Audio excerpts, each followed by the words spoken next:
can't believe we're already talking about the fourth Sunday of Advent. And in these readings that we hear this weekend, they're about anticipation in different ways. And the first reading, we have King Ahaz, who is in dire straits. You know, we've got the approaching Assyrian army. No, he's got the approaching, this is messed up, the approaching Syrian army.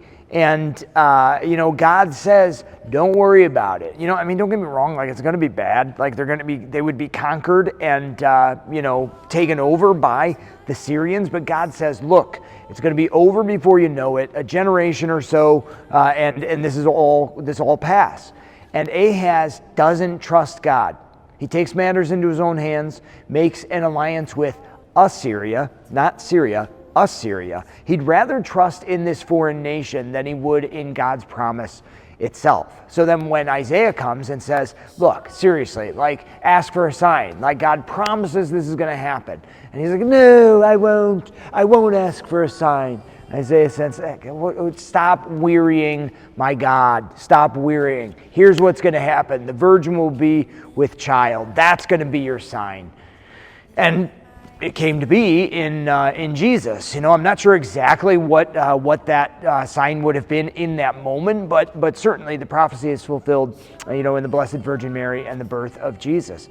In a similar way, with Joseph, we have this invitation, from the Lord to trust in His promise, trust in His will in the midst of this moment. And it's hard to know what's exactly going through St. Joseph's mind, whether he really is suspicious of Mary. It's hard to believe that at this point, reflecting a lot on Joseph and Mary's life. But, perhaps it's that situation that I've come to believe that, Joseph knew the situation and was afraid of a woman who could conceive literal human life within her by being open to the Spirit of God. Like, good golly, like, I can't be around that. Like, look, I'll divorce you. I'll get out of here. You figure it out, And God promises, no, don't be afraid of this power. In fact, I want you to bring this into your home.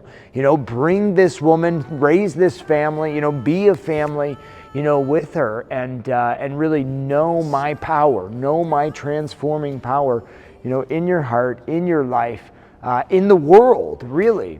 And it's an invitation for all of us. I think particularly for men, as as you hear the reading, like, obviously we're getting ready for Christmas, we are.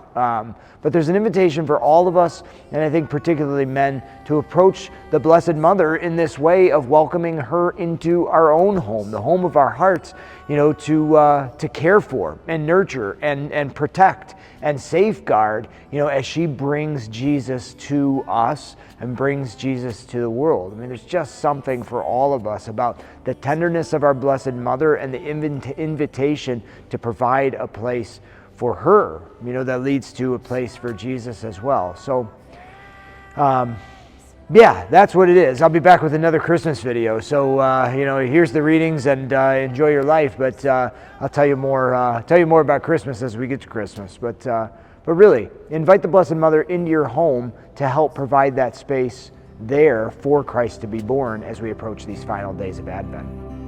I know I will make